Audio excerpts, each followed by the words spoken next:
Ryan, great fight tonight. Congratulations. Thank you very much. What are your immediate thoughts and feelings after the fight?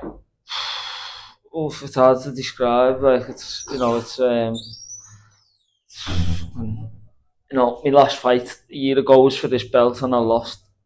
So, to go a year, I've been training for a whole year, trying to get another opportunity, and I got the opportunity and I made the best of it. So it's just overwhelming, really. I just feel like it still hasn't sunk in. I can't wait to wake up tomorrow and just look over and see the belt. Wow, I can imagine. So, of course, you're born and raised in Liverpool, and I think you currently reside in Malta. Yeah, that's right. So, how do you find fighting in front of the big London crowd at Liverpool? I mean, I boxed there a good few years ago, and I've boxed a lot of times up and down England, so it's not new to me. I know what Cockneys and the Scousers aren't much different when it comes to boxing. We love the footy and the boxing, so everyone likes to go to boxing, have a little drink, and watch some good fights. So it's like it's nice because people like the boxing down here, so it's nice to box in a place where people appreciate the sport. And how do you feel about the outcome of the fight, and do you think it accurately reflects your performance? I mean, I thought the scores were a bit tight. Like I said after the fight there, I said I'll have to go and watch it back and see. I didn't feel like it was as close as what it was on the scorecard, but I felt like I cruised the fight. I felt comfortable for most of the rounds. But yeah, I'll have to go back and have a little look. Yeah, have a little look.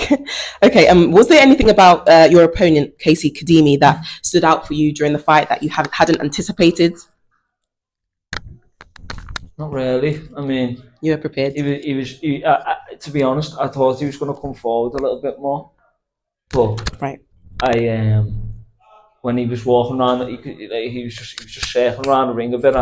I felt like he was just running out of ideas, and like I ate him a few times. So I think he was just trying to bide his time, and he was trying to force me to go forward, and I just wasn't taking that bait. I was just closing the distance and using my feints to draw his attacks out of him and catch him when he was coming in. Okay, and were there any particular techniques or strategies that you felt worked really well against your opponent tonight? Yeah, I mean, me and my coach had worked on setting the right hand up and setting the left hook up by going down to the body early on, and I felt like that was working. I know I'm good on the inside, and I think I'm a little bit better than Kaisy. So every time I did get close, he was hugging, But we'd worked on that, and I had a few little things on the inside, and I was able to break out the clinch a few times and catch him nice inside. Which I could see he didn't like. Like I say, every time I get close, he'd just grab on. Right. But I felt like I was just grinding him down each round, and he was looking tired. Okay, and how did the advice from your corner impact your performance during the night as it went along? What can I say? My coach, Chris, he's mad, but I love him. He's fucking, it was boss to have him in the corner there. Like, me and Chris have been mates since we were like 14, 15, came up in the amateurs together. And I just started training with him last year.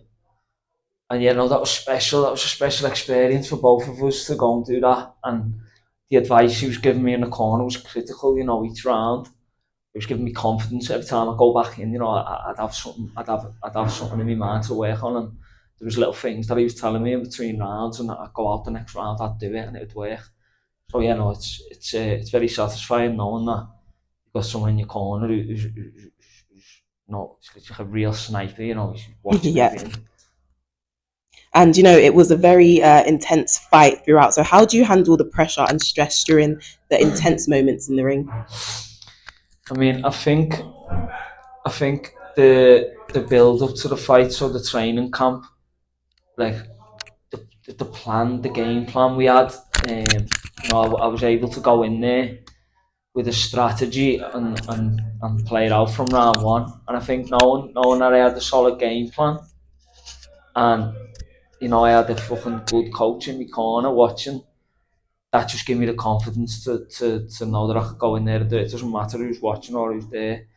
know that most of the fans were shouting for him. It didn't matter because at the end of the day, it's only me and him in the ring, and I've been boxing a long time now, so you just learn to deal with them nerves and the adrenaline. Right, and how do you hope to spend the next few days recovering and reflecting on your achievement? Yeah, well, my girlfriend and my little boy there in Sweden, so I'm going to go over and see them, spend Lovely. some time with them. Miss them. Beautiful. Well, I hope you enjoy your time together. And do you have a message for your fans and your supporters after your big night? Yeah, no, I'm very grateful for all the support. Like, my phone's blowing up now, as it was before the fight. Everyone wishing me good luck and stuff like that. And it's it's nice. It's nice when people acknowledge the work you're doing. We put a lot of time in, and people don't see like the sacrifice that get made to fight. Like, I had to spend weeks away from my family, from my boy, and that's like, that's the hardest part of it for me. So not only that, you're putting your body through hell, do you know what I mean? But, like tonight it paid off, and when it does, it's fucking nice. I can imagine. And what does this fight mean for your career trajectory, and how do you see it influencing your next steps? Yeah, I mean, I think I just put myself back on the map now. I mean, after the last fight that I lost to Marcel, I wasn't myself in that fight. I went in and I was just, like, when you were talking there before about dealing with the pressure, I didn't, and like the adrenaline. My boy was there, it was his first fight, he was only 40, and I was like, I don't know, my head went a little bit, and I didn't box how I should box. I just thought I was on autopilot. So after that fight, I was a bit down, but then after that fight, I think I just showed that I'm still back in the mix, and I can still mix at the top level. Absolutely. And okay, are there any fighters that you're looking forward to challenging in the near future? Anyone with a better belt than this. Okay, amazing. Okay, well, I won't take any more of your time. I'll let you go back to your family and your son, and I'm just wishing you the very best with your future. It was, a great fight night for you, and onwards and upwards for you. All the best, Ryan. Take care. Thank you.